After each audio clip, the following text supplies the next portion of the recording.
Today's lesson is going to cover the Pythagorean theorem and its converse. So the Pythagorean theorem we've already worked with this year.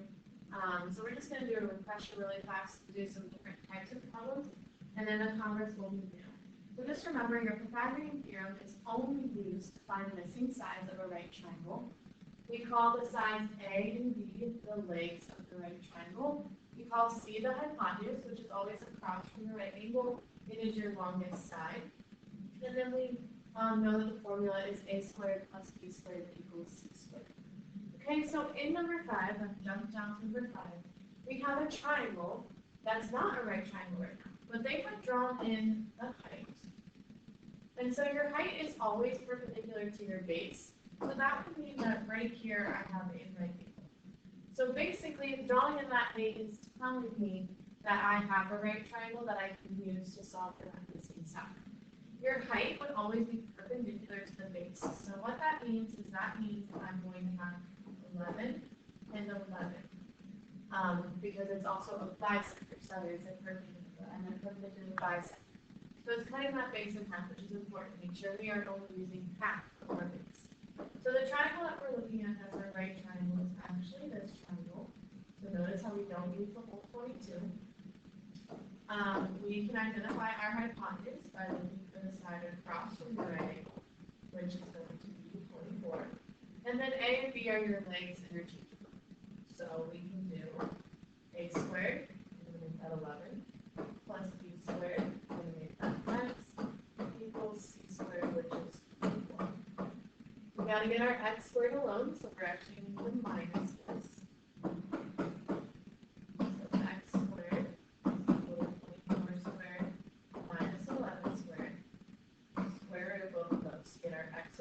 So remember, we have to type in 24 squared minus 11 squared. It's not 24 minus 11 and then squared. So when I do that and I take the square root, I should get x equals 24. Okay, let's look at number 7. So on number 7, I'm asked to find x, and x is this whole bottom base. But again, I have two right triangles. So I have one right triangle that would be this little guy. And I have another right triangle that is this bigger guy. So my x is actually my green and my blue added together. So I need to find the two little pieces. So I'm going to name one A, and I'm going to name one B, and then I'm going to solve for those, and those two added together should give my x. So x would be equal to A plus B, because that's how I'm breaking it down. This would be where it stops.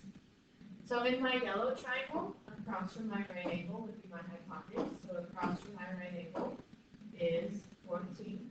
So that should be my C side. So then I'm doing A squared plus B squared, which is 12, equals C squared, which is 14. So this is another minus one where I got to get my A squared alone. So minus my 12 squared.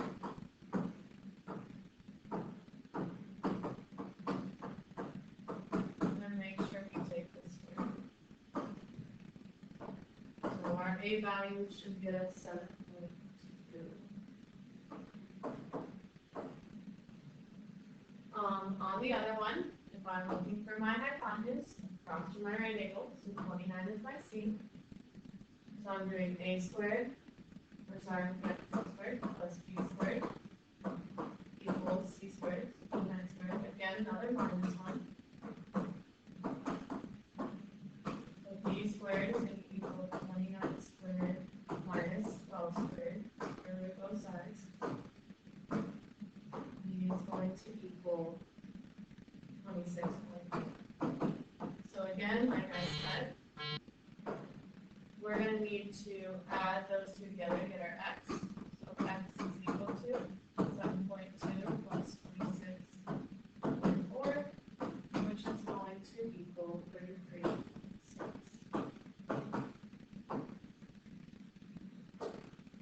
Alright, go ahead and turn to page 2 so we can look at number 9 together.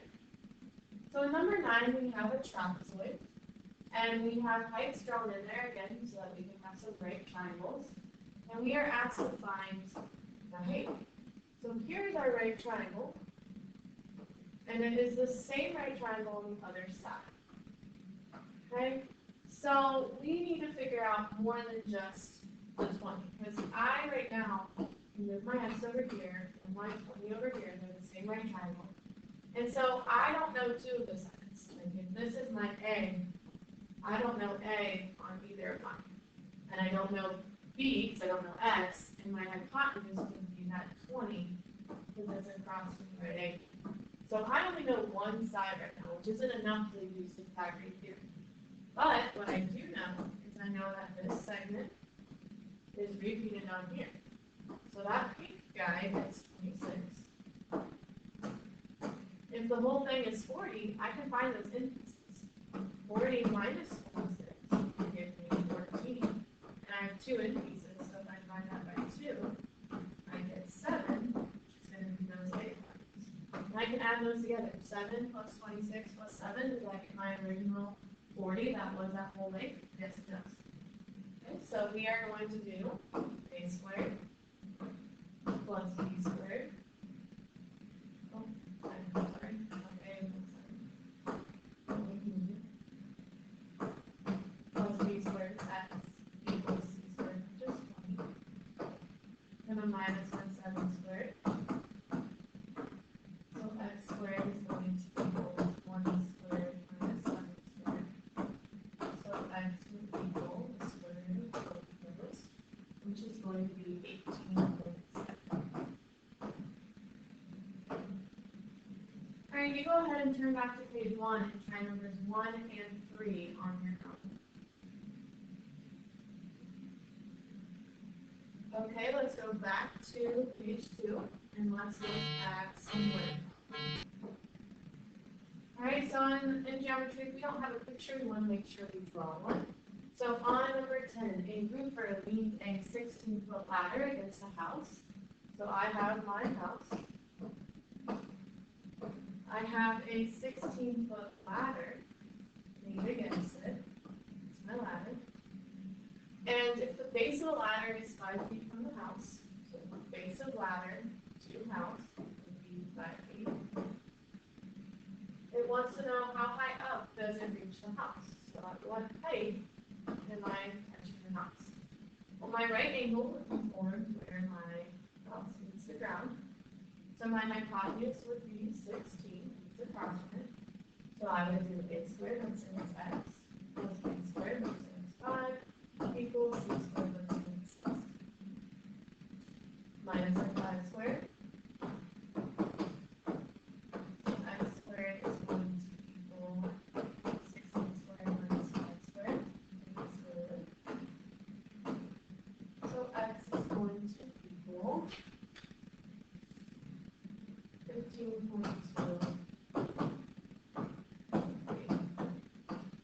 Word problems, we want to make sure we see it.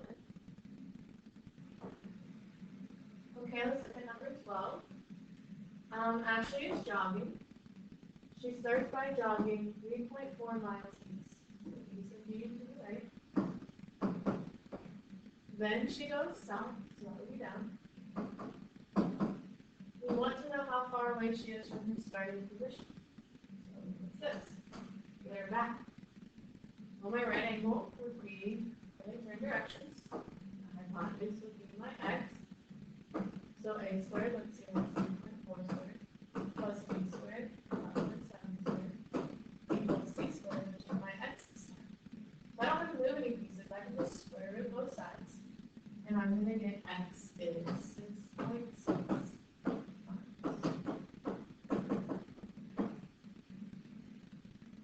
Okay, you go ahead and pause the video and you're going to try 11 and 13 on your own.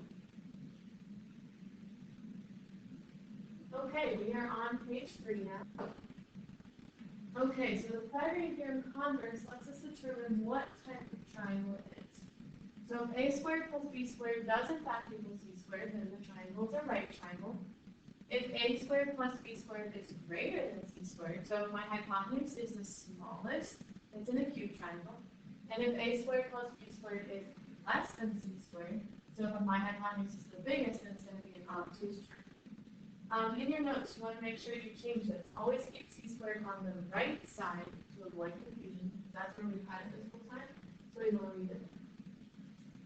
First, we have to determine if the three side lengths can form a triangle. So we did that back in chapter 5. Remember, the two smaller sides must be greater than the third. So first, I'm going to check that in number 1. So my two smallest are 3 and 7. Is that greater than 9? Yes. This 10 is greater than 9. So now I'm going to see what type of triangle it makes when I square. So 3 squared plus 7 squared, and I'm comparing that to 9 squared. So I'm looking at 3 squared plus 7 squared. If I type that in, I get 58. 9 squared is 81. So I'm noticing that I am greater than when it comes to my hypotenuse. So my two legs are less than my hypotenuse. If my hypotenuse is the biggest, then I'm looking at an obtuse triangle. So again, let's test and see if it's even a triangle. My two shortest are 20 and 21. Is that greater than 29? Yes, because 41 is greater than 29. Okay, so we're going to do 20 squared plus 21 squared. And I'm comparing that to 29 squared. 21 plus 20 squared is 841. And 29 squared is 841. So these are equal, which would make it a right triangle. On number 3, testing to see if it's a triangle. 4 plus 11 is that greater than 16? No, because 15 is not greater than 16. So I can't even continue on. This is not a triangle. No reason to even try. On number 4, 17 plus 17 is that greater than 22? Yes, 34 is greater than 22. So 17 squared plus 17 squared. Compare that to 22 squared. 17 squared plus 17 squared is 178. 22 squared is 184. So my hypotenuse is smaller than my two legs. And if my hypotenuse is the smallest, I'm in a huge triangle. Alright, go ahead and pause the video. And you guys are going to finish off the page. So you're doing 5 through 8. And we'll enter those in when you are asked to. Please bring any questions to class tomorrow.